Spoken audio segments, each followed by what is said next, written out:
Oui, bonjour, bonsoir. Nous remercions le Seigneur pour la grâce qu'il nous accorde de venir une fois encore pour pouvoir partager dans sa parole. Euh, nous avions fini la série sur comment donner sa vie à Christ.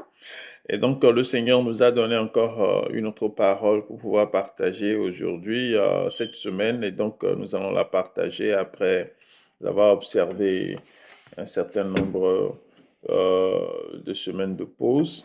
Maintenant, nous allons continuer. Nous allons prier. Seigneur, nous te remercions beaucoup pour ta parole.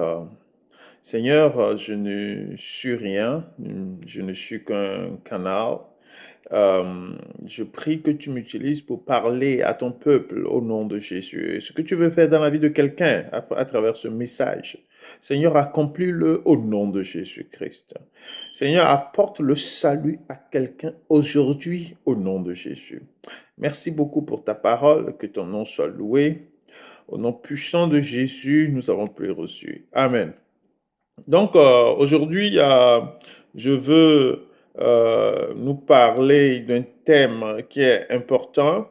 Et donc, le titre de notre enseignement aujourd'hui, c'est Le méchant doit se repentir.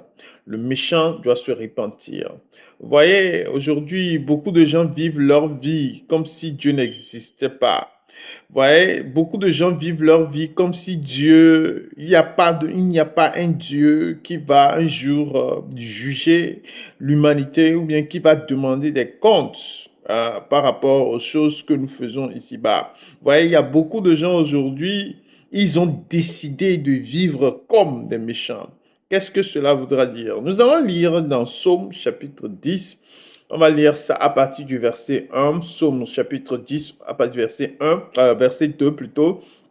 La Bible dit, le méchant dans son orgueil poursuit le malheureux. Vous voyez, la Bible est en train de nous décrire ce que le méchant fait. Ils sont victimes des trames qu'il a conçues. Donc les malheureux sont victimes des trames que le méchant a conçues. Vous voyez, et le méchant, il dit dans son orgueil, la Bible dit dans son orgueil, il poursuit le malheureux. Combien de gens aujourd'hui mènent la vie de méchanceté dans nos pays? Combien de gens aujourd'hui mènent la vie de méchanceté dans nos familles? Combien de gens aujourd'hui mènent la vie de méchanceté, vous voyez, dans nos entreprises? Combien de gens aujourd'hui mènent la vie de méchanceté, vous voyez, dans nos différents quartiers? Vous voyez, la Bible dit que le méchant, dans son oreille, poursuit les malheureux.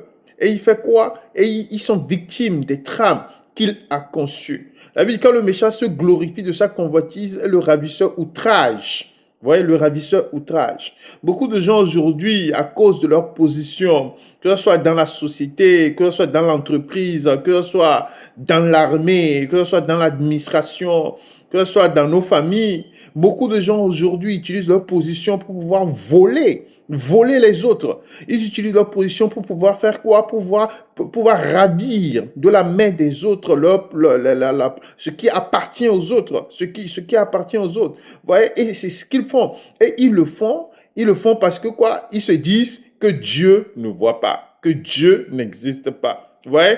Et on continue la lecture. La Bible dit que le méchant, il fait quoi?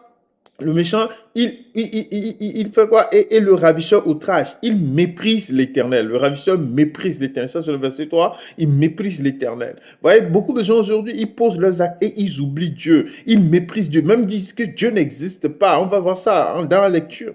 Vous voyez, et des voleurs dans la nuit qui sortent pour aller voler. Vous voyez, ils vont tuer, ils voler, et ils disent que Dieu ne voit pas. Tu prends ta moto, tu passes, on t'arrête dans la nuit, on sort le coupe-coupe ou bien on sort quoi? On te dit, si tu ne donnes pas ta moto là, on va te tuer. Vous voyez, c'est ce que le méchant fait.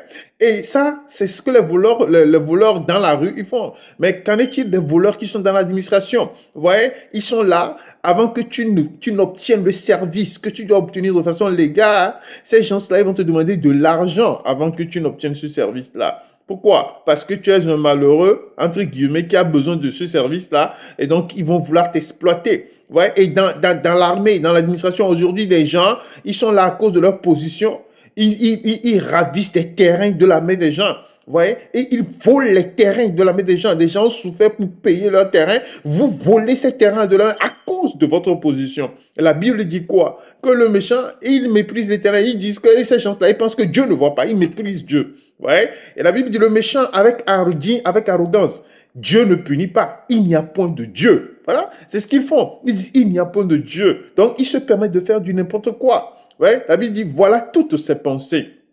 Vous voyez, c'est ce que la Bible dit. Il dit dans son cœur, le verset 6, il dit, je ne chancelle pas, je suis pour toujours à l'abri du malheur. Mais lui, il fait subir le malheur aux autres et il se dit qu'il est à l'abri du malheur. Mais qu'est-ce que la Bible est en train de nous dire à partir vers le verset 15? La Bible dit, l'Éternel, le verset 15, la Bible dit, l'Éternel brise le bras du méchant. Vous voyez, punit ses iniquités et qu'il disparaisse à tes yeux. Vous voyez, le méchant va penser que tout ce qu'il fait réussit. Mais la Bible dit que Dieu va punir le méchant.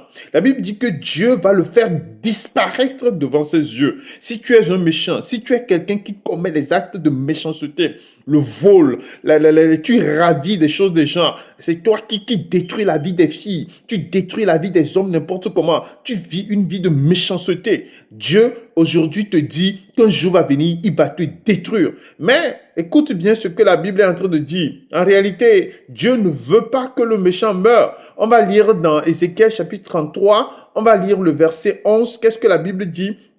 La Bible dit quoi? La Bible dit, dis-leur, je suis vivant, dit l'Éternel. L'Éternel, ce que je désire, ce n'est pas que le méchant meure, c'est qu'il change de conduite et qu'il vive. Revenez, revenez de votre mauvaise voie. Et pourquoi mourriez-vous? Vous voyez, maison d'Israël. Et pourquoi vas-tu mourir, toi qui commets l'exact de méchanceté? Dieu dit, reviens et répands-toi. Répands-toi et Dieu va te pardonner et Dieu ne te détruira pas. Nous allons prier. Seigneur, merci beaucoup pour ta parole. Je prie que quiconque mène la vie de méchanceté, qui a écouté ce message, que cette parole se répande, que cette personne se répande de ses péchés au nom de Jésus-Christ. Merci beaucoup pour ta parole. Au nom puissant de Jésus, nous avons prié reçu. Amen. Que Dieu vous bénisse.